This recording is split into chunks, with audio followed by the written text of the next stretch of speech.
Salve a tutti, sono Almarok e benvenuti in un nuovo video. Oggi faremo un'intervista a Tony Dolan, detto Demolition Man, famoso per essere bassista e cantante dei Venom Inc, per essere stato bassista e cantante dei Venom, degli Atomkraft e degli E-Mpire of Evil. Prima di iniziare lo ringrazio per la sua disponibilità, per aver accettato di essere qui oggi, vi lascio l'intervista e vi auguro buona visione. Nice to meet you. Hey, good to see you, and nice to see you all, and nice to meet you too. Why you started to do with metal music? Tell me about the beginning of your career and, of course, your influences. Well, I think I was born in the north of England, and then my parents split up when I was young. We then moved to Canada, where my uncle lived, and music in the 70s. I was kind of raised on rock and roll, Bill Haley and the Comets and Eddie Cochran and all of that kind of stuff. My father was an old rock and roller, less Beatles and a bit more old school Elvis and stuff. So that was my early listening. And then, of course, there was the glam scene in the UK when I was very young, around about the 70s, very early 70s. Then when I went to Canada, I kind of found Kiss and Aerosmith, Ted Nugent, Bad Company, Foreigner. So that was kind of like the rock music. And it was always on in the background. So I didn't take too much interest in wanting to play the music, but I could hear it. And then when we returned to the UK, it was the late 70s, and I walked straight into punk rock, the revolution. And that just changed my whole life. I guess because I was the right age as a teenager, it just made me feel like I could do something and say something and scream and shout and do all those things you want to do when you're young, to tell your parents to go sort themselves out somewhere, tell your teachers and everybody to just leave you alone. And so the punk rock really spoke to me. And one of my favorite bands in 1978 was the Dickies from America, from the West Coast. And I heard the first single, I bought their single and then the first album. And it was so fast. I mean, 1978, the drummer Corbus Caballero was coming in at like 220 beats a minute. And it was just blowing my mind, that kind of energy, the speed of that. And then later that same year, I went to see a band I'd never heard of at a university show. And that band was Motorhead. And then my whole life just changed right there and then, because I thought, wow. And I was so blown away by the power of Motorhead and the look of them, and Eddie and Lemmy and Phil Taylor. And I just thought, wow, I wonder if you could have that kind of heaviness and the speed of the Dickies. Imagine what that could be like, because I wanted to push the boundary. I wanted to be, then I just wanted to do something so full of energy. And so that was kind of how I began Atomkraft on my first venture. I couldn't play an instrument, but I knew I wanted to. So I had my sister's old acoustic guitar, which only had like 3 strings on it. And I had no idea how to play it or tune it, but I just used to take it and just hit it and try and make noises. And then I got my first bass guitar.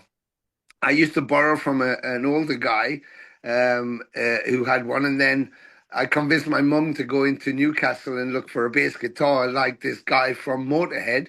And eventually, after a long story short, I found one, but I didn't have any cables or amplifier or anything. I didn't know that I needed anything else. I just took the bass home, hugging it in a cardboard box, and I sat there and listened to Motorhead, the first album, and just learned every single thing I could from that album. And that was kind of like my training. So, Lemmy was my hero, as he was for so many people. But his bass style, his rhythm, how he approached the bass, he wasn't just a regular bass player. He was more like a rhythm guitarist, which is how I began. But when I took the bass, I put the rhythm guitar into the bass, and he taught me everything that I knew. So initially it was kind of rudimentary. I wasn't too, it wasn't like Geddy Lee or something like that. But yeah, he taught me how to put rhythm together, how to approach the bass as an instrument, and how to be an individual. And then the Dickies just they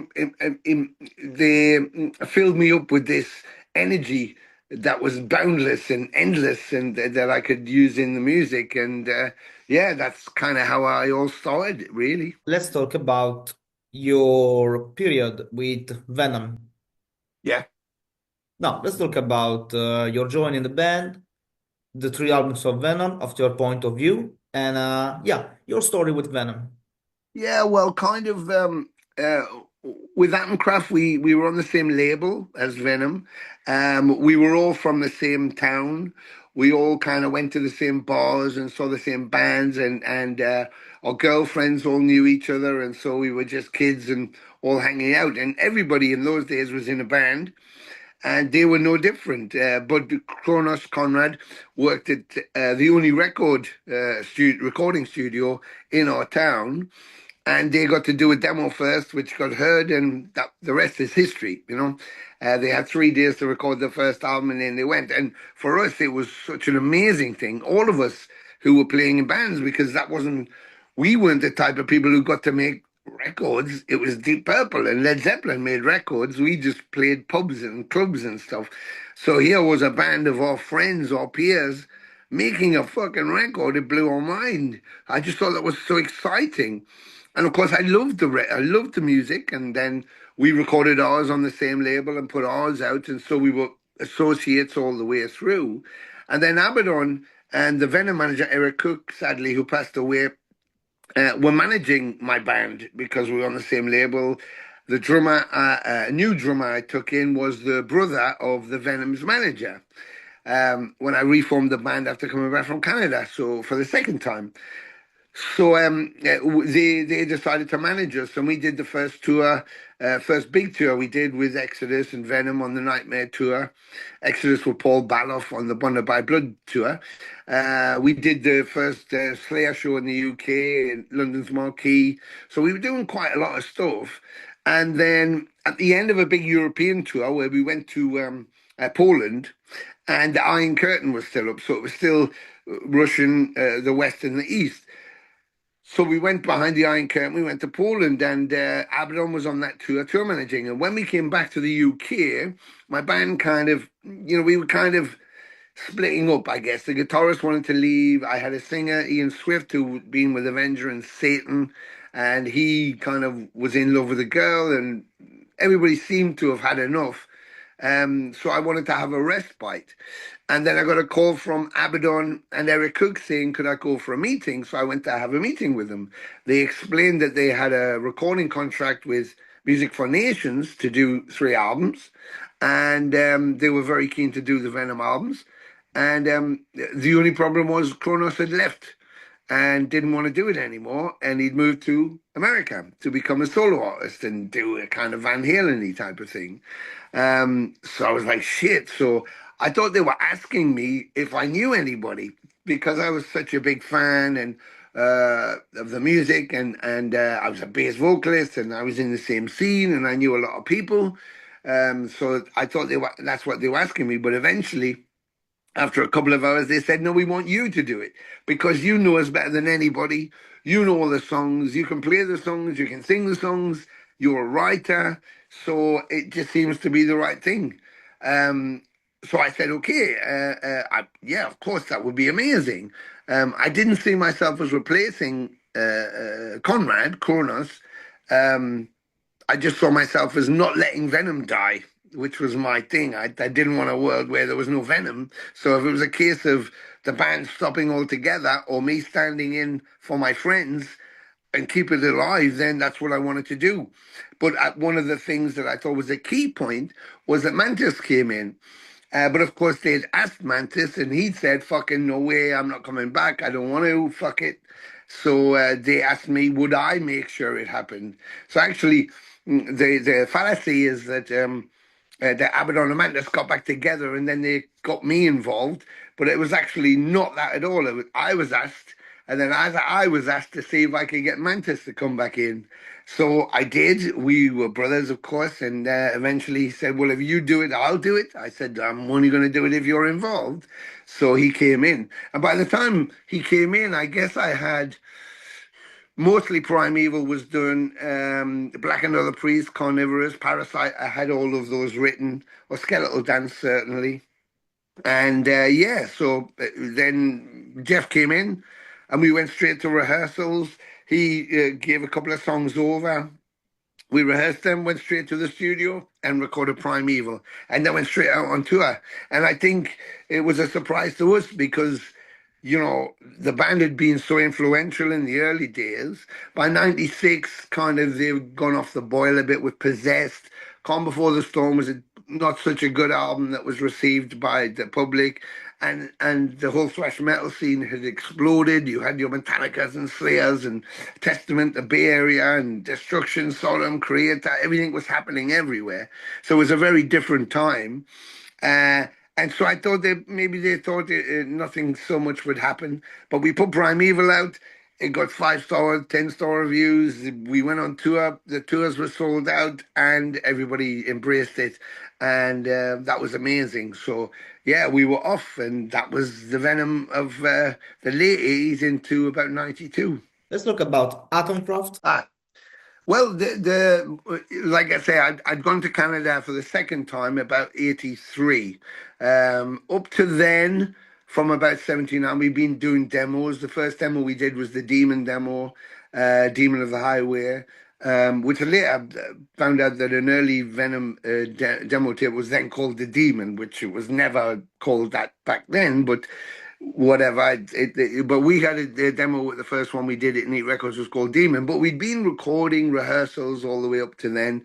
What we all kind of did, you know, because we rehearsed in church halls and garden sheds and everything. So we had lots of recording. But we went in and did a 2-track demo, Total Metal and Death Valley. And that started to get really good press and interest because a lot of demos did that back then with trade magazines and fanzines.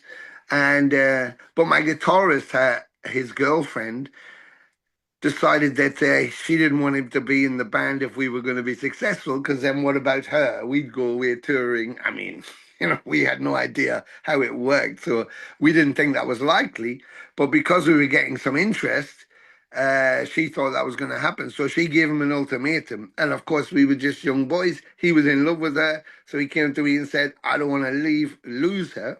So I said, listen, if it's us or her, just go be with her, you know, don't worry about it. So I kind of then went back to Canada for a couple of years, came back the end of 84 and decided I'm going to do the band again. So I had a guitar, but I didn't have a bass or a band. So I went to Neat Records with my guitar in order to see if I could sell it to someone there and see if anybody knew of a drummer or a guitarist. And the person I bumped into who answered the door was Kronos.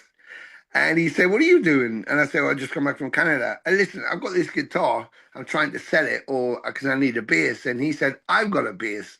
And so we traded. I traded my guitar for his Flying V bass that he used at Hammersmith Odeon, which was shit. But I didn't give a fuck. It was a bass. And he'd used it, and I knew he had played it, so it was okay to play. So I took the bass, gave him my guitar, and then he said, oh, I know a drummer from just recorded an album with a band called Tyson Dog, and he's just left. And that was Jed, who was the brother of Eric Hook, who was managing Venom. So I met with Jed, he was fine.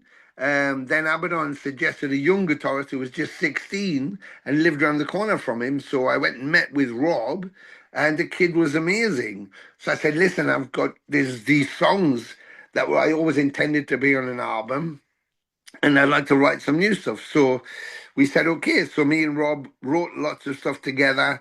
I had some of the older songs that I'd had for years, you know, that I always wanted to put on an album if I ever made one.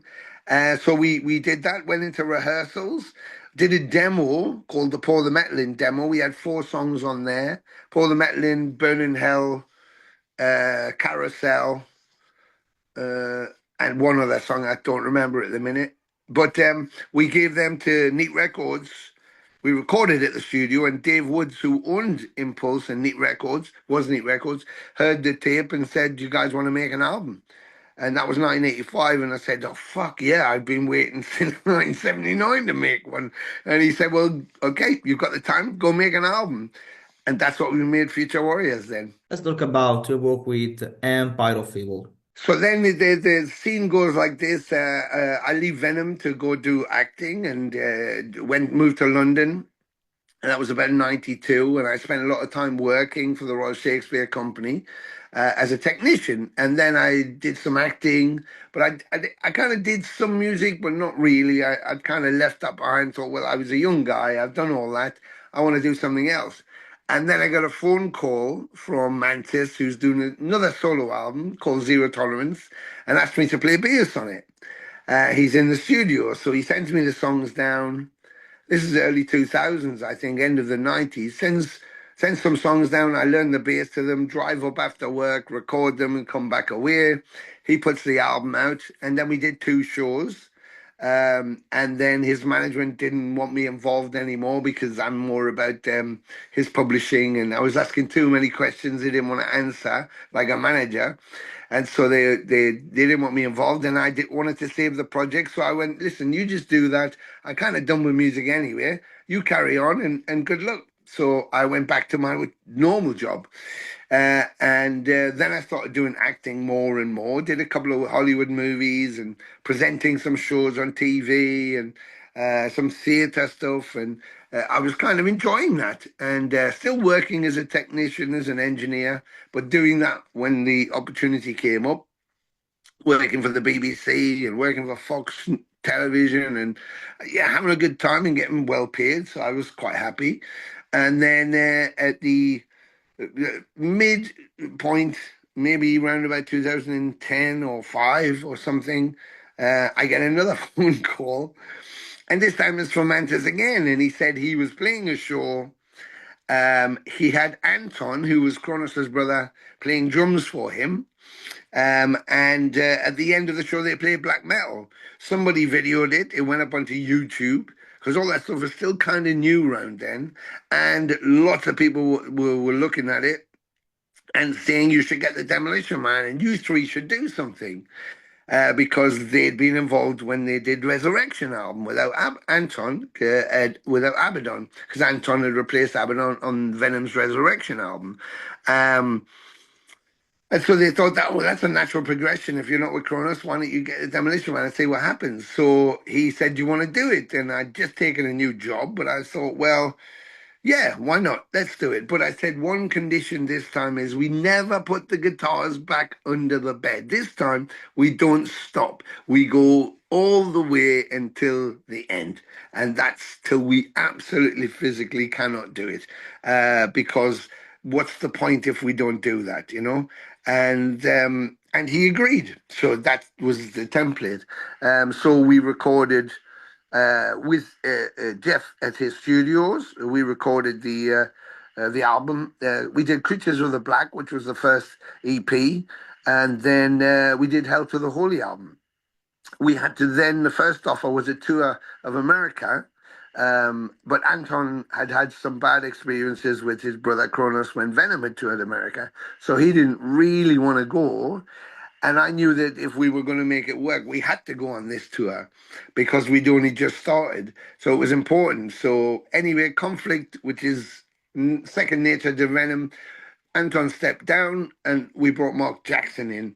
And we did the American tour. And from then on, we just went higher and higher and higher. And we played festivals and we never stopped touring. And we played all over the planet, Japan, Australia, Tasmania, you know, everywhere in South America, North America, Europe, Scandinavia. We were everywhere, Russia, China. And it was like, wow, this is crazy. And then we were offered I was offered to do an Atomkraft show. Empire of Evil, we had recorded 2 albums up to that point in an EP. We did The Creatures of the Black, and then we did Hell to the Holy, and then we did an album called Crucified. And we'd actually wrote songs for a new album we were going to call Unleashed. And at that point, I did a show as Atomkraft where I'd been asked to play this special show and play the whole of the Future Warriors album. And of course, there was no band, but I borrowed some people. So I got Paul Caffrey, who was with Gamma Bomb out of thrash band out of Ireland, and E-Mpire, who just recently was with Artillery out of Denmark. I said, would you guys want to come and play the album? So we did, and it was in Newcastle. So it was the first time it ever happened. It was in my hometown, so I was really happy with it. And of course, that's where Mantis lives. Jeff lived then. He lives in Portugal now, but he lived there then. And he came to rehearse, and I said, "You should get up and play a song." And he said, "Well, I always love Paul the Metal." And I said, "Well, get up and play that." And then we did Heat and Pain, and he went, "Oh, I always loved Heat and Pain." I said, "Well, play that too." So we played the show, and I got him up to play those two songs. After the show, it was just a one-off thing. That was it. And after that, I got in contact by a guy called Oliver Weishammer, who runs Keep It True festivals in Germany, southern Germany. And he said, "Hey, Tony, this is Oliver. I've got this festival. It's a retro thing. I'd love to book Empire of Evil to play the show." And I was like, "Okay." He said, "Maybe play some Venom classics and stuff." I was like, "Okay." And he said, "Because I was at the show you did with Atomkraft. I saw you got Mantis on stage." I was like, "Yeah. Well, because we're Empire of Evil together." And he said, "Did you know that Abaddon was in the audience?" I said no, but of course I did, but I just said no. And he said, "Well, wouldn't it be great if Abaddon joined you as a surprise on stage and you played 5 Venom classics together?" I said that would, but it will never happen because they hate each other. Everybody in Venom hates each other. So there's no way they were going to do that. And he said, "Yeah, but you could make it happen." And I said, "Oliver, I couldn't. I couldn't." He said, you could make it happen. Please make it happen. It's for 2,000 fans, just the one show."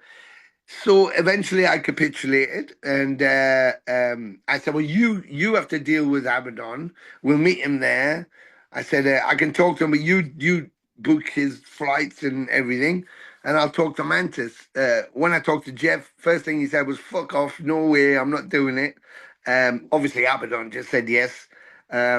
But I then convinced Jeff, "Listen, it's for one show. We go on and play the Empire of Evil set, and then we have a break. We go off. They play an intro tape. We come back on with Abaddon, and we play 5 Venom classics. Then we all pack our bags. We go home. Everybody had fun. All the fans loved it, and nobody got hurt." So, okay, so he agreed, and that was the plan. But what happened was the place was sold out. We played the show.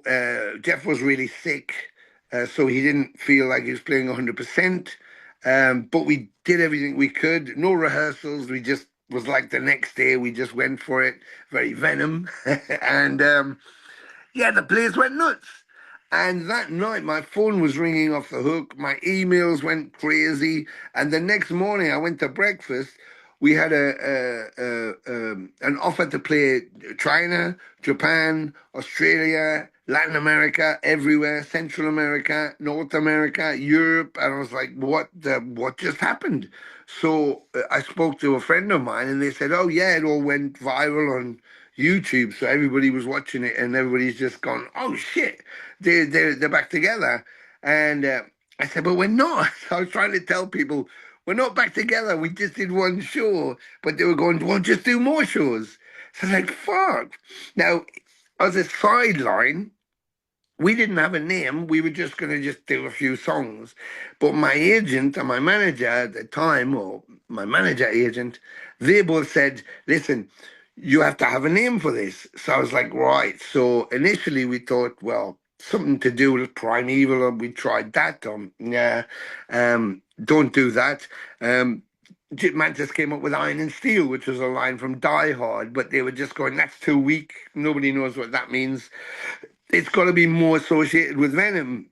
Abaddon said, "I want to use the original logo because Kronos isn't using it." So I was like, "Okay, well, we can't call ourselves Venom though because he's Venom, and I don't want to. What's the point of having 2 Venoms?"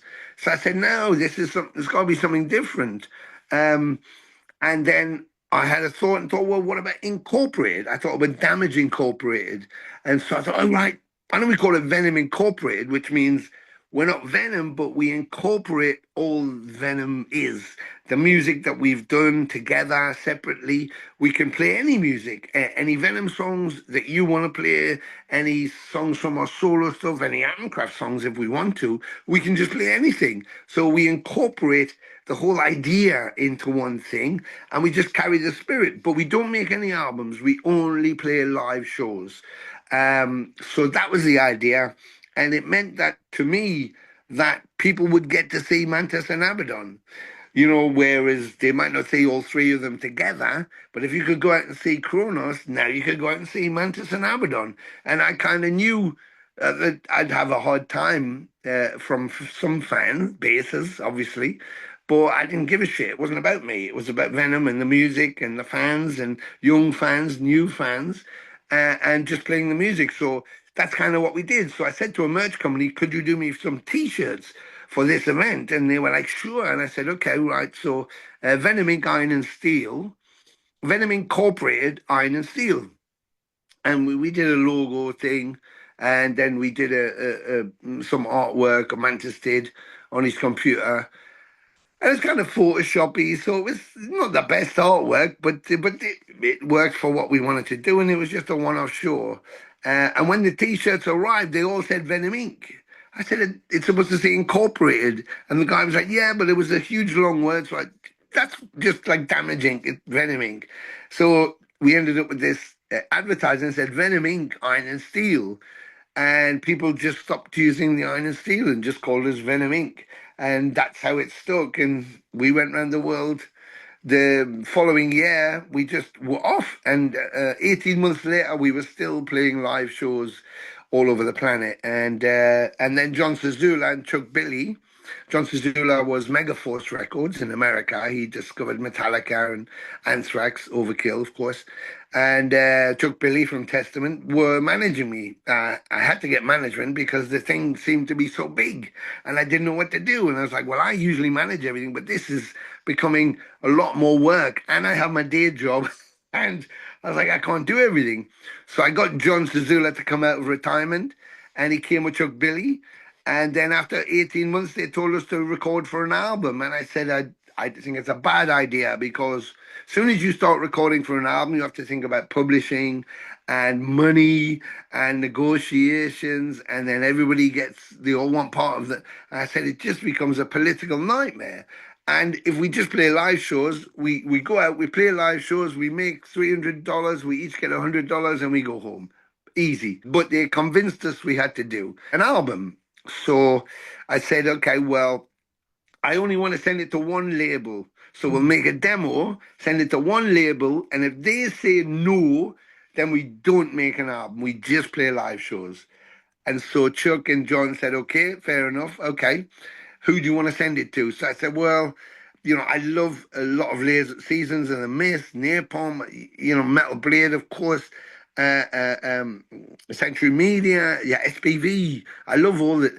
But the ones that I've known the longest are Nuclear Blast. And I know the guys who formed that. I know why they formed that. And I really trust their opinion and they're friends.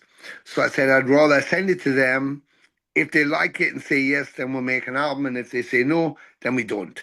Because at the back of my mind, I thought they would say no. Because I know Yap from Nuclear Blast had once told me when I did a Thin Lizzy cover that he loved. And I said, oh, do you fancy putting it out? And he said, Tony, you'll never be on Nuclear Blast. You'll never be on Nuclear Blast. I was like, oh, okay. So in the back of my head, I thought, well, this is clever. We send it to Nuclear Blast. They say no. Everybody goes, oh, okay. And we carry on. But of course, we did the demo, sent it to Nuclear Blast. They said, yep, great, get and make an album. So then I was like, oh, fucking hell. So that's what we were doing. So, I mean, it was amazing. It was great. There was a conflict with Mantis and Abaddon. Abaddon couldn't record the way Mantis wanted him to. He just can't do that. And so he couldn't be used on the album. So the drums were programmed initially by Mantis just for the demos, but then we brought someone in called Kalle, German engineer, who then worked on the drums for like a whole week to make them sound more authentic. And so, Abaddon didn't get signed to the label and doesn't appear on the album, although we went out and played the shows. But he still struggled with some of the songs. But I knew he could do it, and I had faith in him. But the conflict between him and Mantis just grew and grew exponentially, of course, because it's Venom, and it just fell apart. So it was a shame, but that's how we began with Venom Inc., and that's how we ended up there. And of course, we then had a sound engineer who was the drummer. So in order for us to continue, Abaddon was going to have a baby, couldn't commit to one of the tours we had lined up. The management said I had to do it. So check that he's okay if I bring someone in to sit on the drums while he's not there. So I spoke to the sound engineer who said, yep, sure. So we got him to fill in the drums. And I thought, well, everybody knows he's a sound engineer, so it doesn't look like we're replacing Abaddon. But Abaddon never came back. So the other guy just sat on the stool for 6 years, which was fine. And then we recorded an album, There's Only Black, the last album we just done 2 years ago or 3 years ago, whatever. And then it fell apart again because now the guy was a rock star, and I can't have rock stars in the band. I just want to play music. And so that was like, oh, no, I'm not doing all that shit. And so that was it. So he got fired. And then I went, the best drummer I ever had, or the best musician I ever worked with on the drums was Mark Jackson. And so I called Mark Jackson and said, listen, I've got a tour. I don't know how you're fixed. I said, we're going to do these dates. I need a drummer. Are you interested? And he said, I've been waiting for years for you to call me to come back. And so I was like, no way. So he came in, and from day one, it was like he was made for it. It was like we just finished yesterday and we just turned up today and started playing again. So it was amazing. Yeah, amazing. At that point, I want to ask you the inspiration of Venom Inc. And yeah, just talked about your inspiration of Lucifer. What about your philosophy about this, and what is philosophy concerned with Venom Inc. lyrics? Well, I think, the philosophy is, I feel I'm a Luciferian. I'm into the light, which is the way, the left-hand path, if you like, because light is energy. So it's less about good and evil and Christianity and or any kind of faith thing, and or the devil or Satan as such. It's more about just power and energy and light and positivity. Because light is positivity. If you go outside and it's raining and it's dark, you feel miserable, you feel a bit down, you feel a bit cold. But when you go out and the sun's shining, you feel happy and full of energy. You feel the possibilities in life. And of course, that is light. The universe is made up of light and darkness. And if you turn the lights out, you can't see anything. A blind person uses its other senses, but we need the light to see the things around us, and it brings a sense of possibilities and inspiration to us. And so I'm a firm believer, and that is what drives us all: good light and bad light, and that's it. And so the philosophy with Venom Inc., as far as lyrical or the intent of the whole thing is just that. It's mankind, us humans, male, female, cross gender. It doesn't make any difference. It's just life, the animals that we are, in respect to our existence, and how we can do such amazing things. We can build the most amazing structures, and at the same time, we can devastate land that looks like Gaza, where there's nothing left. And we can look for cures for cancer and talk to other countries about developments to stop different kinds of cancer. And at the same time, one of the most powerful countries in the world can drop nuclear bombs on a country like Japan and cause cancer for generations. And so that anomaly is always in my head. We can be so amazing. We can be so inventive. We can be so constructive and so kind.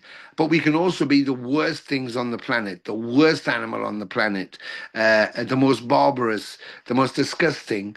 And so when we look to what's good and what's evil, that's us, and I don't think mankind is, or humankind is being made in the image of anybody. I think we've created this entity that reflects who we are. And so for the good side and the bad side, and I want to talk about that. Even the cover of the first album, Ave, Satanis, Ave, if you look at that cover, there is a Luciferian figure. He's broken wings, so it's a fallen angel. He has a pan flute. He has a bag full of the snakes.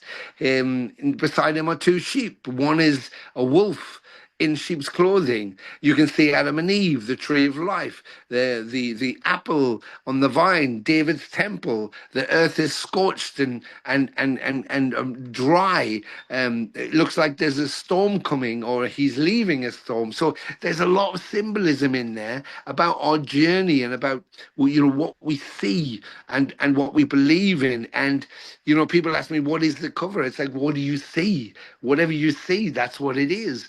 And when we did the There's Only Black, the cover is even simplified. It's just a black hole with an energy circle around it.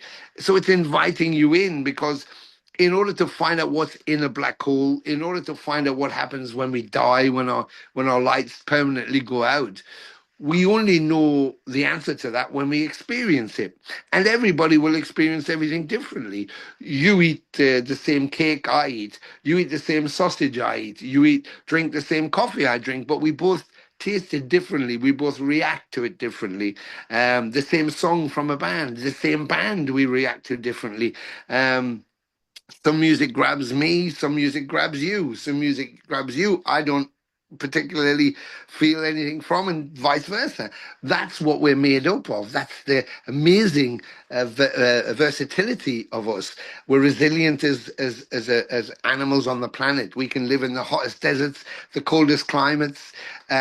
We can survive the worst atrocities, and we keep rebuilding ourselves. And that's the amazing nature of us. We can be so destructive and so creative at the same time, and it fascinates me. And that is the entity I want to talk about. So, as much as traveling into a black hole, I can go in there myself, but I can't come back and tell you what it's like. Wow, it's my experience. I can die, but I can't come back and tell you what happened, because I'm dead. That's my experience. And even if I did tell you, yours would be a different experience. And that's those amazing things. And I want to do that through our music, is explore that craziness, and that how do we know the answers to anything? Maybe there are no answers. Maybe they're just feeling them and experiencing. In respect of the time we appear on Earth, we're here for the smallest amount of time. So while you're here, just be here. Eat what you want to eat. Sing what you want to sing. Listen to what you want to listen. Be in the sun as much as you want. Make love to whoever you want to make love to. Tell that person in the street you've never met before that they look good. Respect everybody. Don't transgress on people. You don't need to steal. Someone will share. There's always that possibility. So I think if you reflect the goodness of yourself, you will get that back. Don't give to expect something back. Just give because you want to. And if you don't want to, don't give. That's okay too. Just be you, though. Always be you, and be the best you can be. And if you're the best you can be, you will succeed in whatever you want to do. It's as simple as that. It doesn't matter how many people tell you can't, or how many people say what you do is shit. If you believe in it, you will make it happen. And more people will tell you can't. More people will be against you than for you. But that won't stop you. Imagine you could be Lars Ulrich, okay, the biggest band on the planet, and still have Everybody's saying shit about you, but does he care? No, because there's more people who love him. There's more people who support him, and he's in the position he wants to be in, where he can do what he wants to do. He's embraced his life, he's explored his life, and he's enjoying his life. And regardless of what anybody thinks of that, you should be spending less time worrying about what he does and more time worrying about what you do, so that you end up in the best position. And jealousy is an ugly thing. You don't have to be jealous of somebody else. You go get it too. It's not impossible. They don't have an extra arm that you don't have. They haven't got more legs than you. They've still got two eyes. They were still born shitting a nappy and drinking their mother's milk. So what's the difference? Nothing. Nothing. You're the difference. So the only thing that ever stops you from being you is you. And that's it. So, go after your goals. And if I can give the next generation, because I'm 60 now, 61, and coming up for 62, but if I can give a 17-year-old the experience, a Venom experience that a 52-year-old guy had when he was 17, fantastic. And that's what it's about. And so, when people are judging, going, that Venom Inc. might be a cover band, or it's not real Venom. It's like, no, we're not a cover band, but we're not real Venom. That Venom is Venom, and Venom was Venom, and Cronus is out as a Venom, and we're Venom Incorporated. But if it's a case of playing songs that we've been playing for 40 odd years as Venom or as Venom Inc. or whatever, and there's a 17 or 20-year-old kid that wants to hear Welcome to Hell, and I can play it for them, why shouldn't I? Well, should they never be able to hear it because he will never come there and play it, or they will never be back together? I don't think that's what it's about. I think the music, when you write it, is yours for 5 minutes. And the minute you record it and you release it, you don't own it anymore. The fans own it. And I said before that there may be an album, for example, the black metal album. How many guys that were making that album, how many of those three guys listen to that album every day? None of them.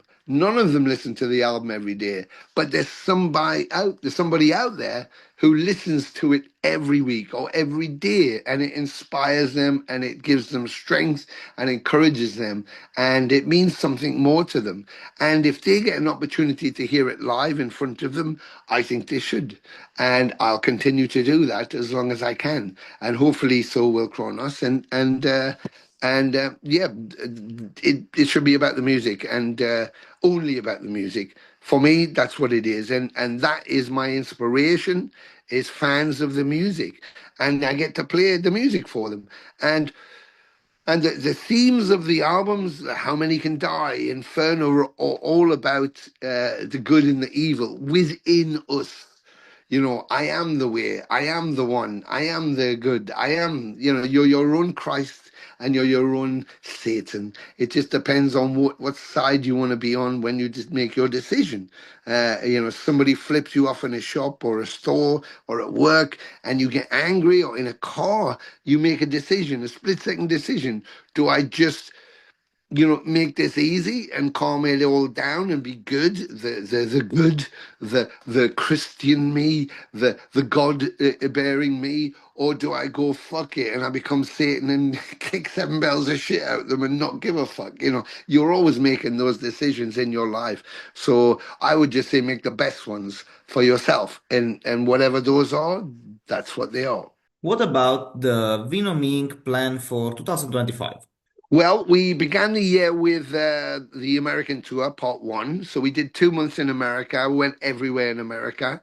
And now we have the European tour, which starts in about 11 days, or 2 weeks, I think. And we go out with Hate, Aether, and Charism, which is amazing. And we're going all over Europe. We are missing a lot out, so hopefully there'll be a part two. But we're looking forward to that. That's starting very soon, and all the posters are up, and we can do a meet and greet, and that's all cool. And then when we finish that, we've got a few festivals. And then we go back to America to do part two. And when we finish that, we come back and then we go to Australia. and Japan and Asia. So we do the Australasian tour around about Christmas, and then we release the new album or finish the recording for the new album, to have that released early in 26, maybe February, March, where we'll be going to Latin America.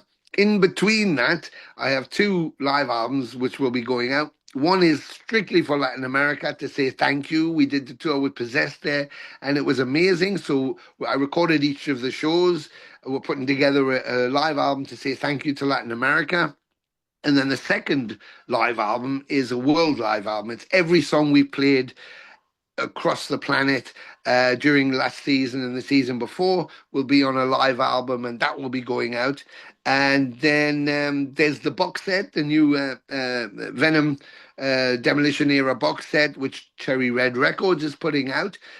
Pre-orders are up for that now, so that's going out. The box set of the original Venom albums, and a book, yeah, which is the Demolition Years, which is the book, my book, which was done in an Italian translation, but is now going to also go out through Cherry Red in English translation. So, yeah, tons of stuff happening, lots and lots of stuff happening. It'll be a very busy year, but very exciting. Okay, so thank you for your time. Thank you for staying here today. Good luck for your project. And thank you so much for having me on. This Thank was you. really nice of you to do. Thank And you. I'm glad we got to do it. So thank you so much.